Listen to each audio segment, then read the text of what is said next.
Hey, remember when Ted Wheeler made a big stink about wanting to, I'm going to be getting tougher on Antifa. Oh, all these riots nightly in Portland need to end. Yeah, and I think we were all pretty skeptical about him actually following through on that. And then a couple days later, he got punched at an outdoor restaurant and hasn't really done anything since and has just allowed the area to become even worse and worse and more overrun with Antifa and Black Lives Matter protesters. And it's kind of spread to the outlying areas as well, the suburbs, like it was over the summer. But Tigma, or it's one of those really, really close little accompanying cities to Portland that's also been feeling the brunt of this as well.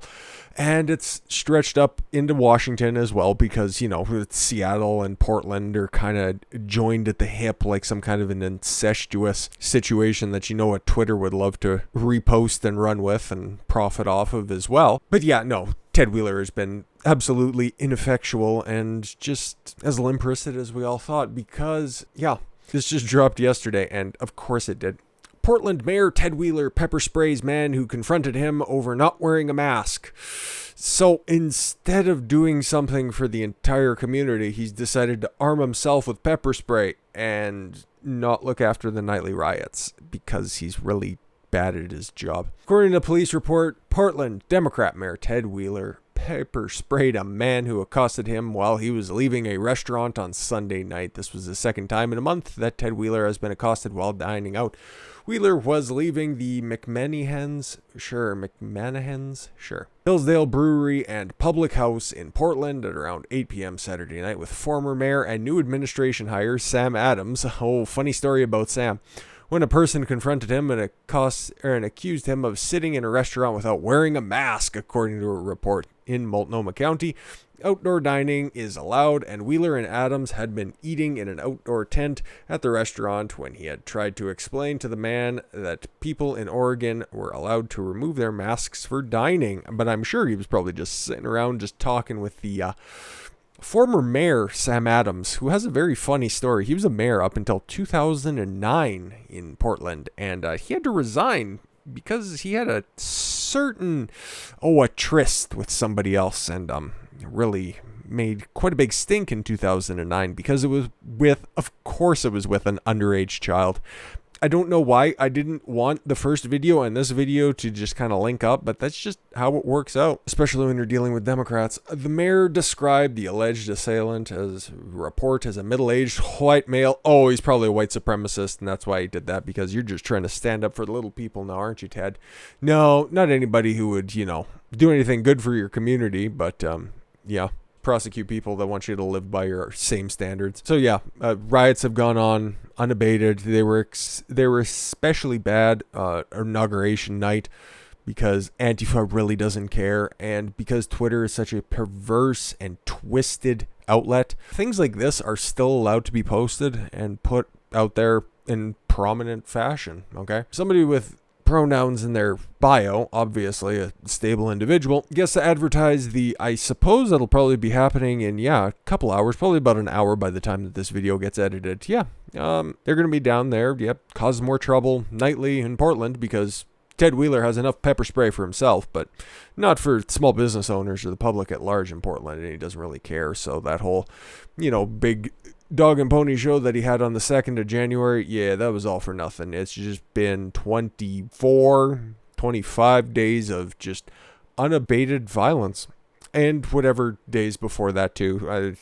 At this point, you'll probably be celebrating, and somebody will have a cake made for its first anniversary of uninterrupted rioting. It's so bad, in fact, that even the one person who was standing up for Portland had to flee Portland because the police department just won't do their job. And, we've used his Twitter feed because it's one of the good outlets of congregating all of the violence and all of the people that are arrested, never charged, but they're just arrested and then released. It's like catch and release, and you can see how devastating the effects of that are just right there in Portland and Seattle.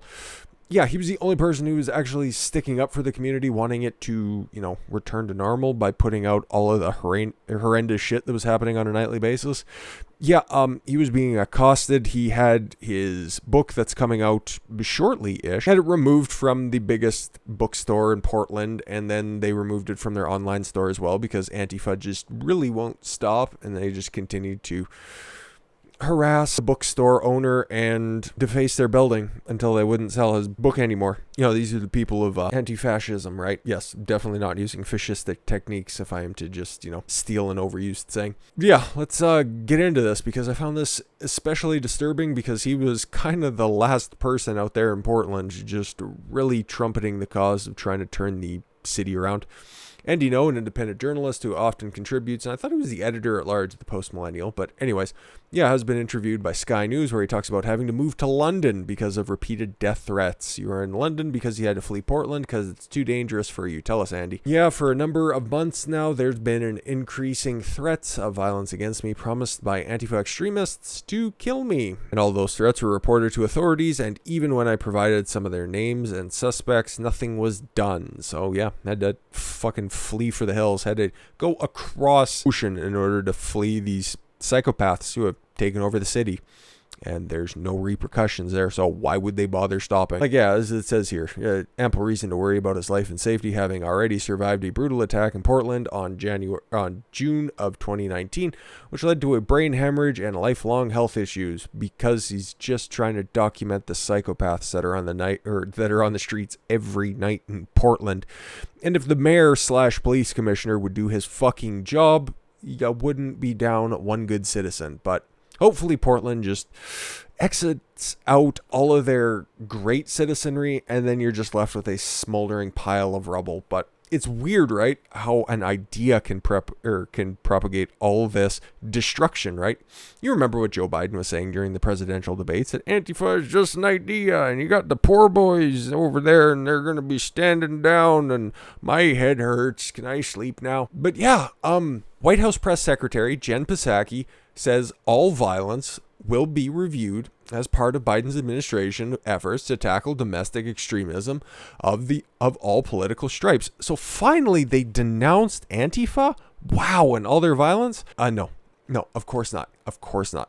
They were asked by Fox News' White House correspondent to denounce the shit that was going on overnight in Portland and Seattle, especially the Antifa violence. And yeah, you know what? We'll just go ahead and get to that. And she totally skirted it because you don't need to talk about stuff in Biden's America. Speaking in the White House press briefing Tuesday, Psaki confirmed that the national security team will be looking at all violence going on nationwide through the same lens, whether from right-wing extremists or left-wing agitators. They're just agitators. Don't worry about it. The violence happening around the country will be reviewed by the national security team. So if they can't get enough violence out of right-wingers, they'll just go ahead and co-opt everything that's happening on the left in order to push through their Patriot Act Part 2. You like it? Yeah. Violence also erupted in other cities along the Pacific Northwest last week. Oh, just last week? Thanks, Daily Mail. You're really on fucking top of things here. Just hours after Biden was sworn in as 46th president of the United States, so-called anti-fascist rioters, okay, or Antifa, smashed the windows of Portland's Democratic Party headquarters and threw rocks and eggs at Immigration and Customs Enforcement ICE building in the city. Meanwhile, in Denver and Seattle, demonstrators burned U.S. flags, vandalized storefronts, and held aloft signs reading, "We don't want Biden, we want revenge." Psaki condemned the riots in Monday's White House press conference, saying, "Smashing windows and looting is totally unacceptable and not a peaceful protest." But would you denounce Antifa? No, of course not, because you might need them in 3.5 years' time? You think you're probably going to need those in order to rig in Kamala Harris again? I don't fucking know. Neither do they. And once again, this is another instance of a Democratic leader just letting down his electorate. Okay, Ted Wheeler was supposed to get tougher on this shit. What did he do? Nothing. He's going to go out and have a bite to eat, and don't worry about it. And don't also approach him and ask him if anything's going to get better, because he will pepper spray you. And if you ask Joe Biden for help, he'll just forget who he's talking to and where he's at and try to put his pen in his belt. If you've seen that video today, I guess wasted 30 seconds of your life. And when you're that old, and old as Biden, that's just a significant amount of your time remaining. So make sure you spend it wisely, guys.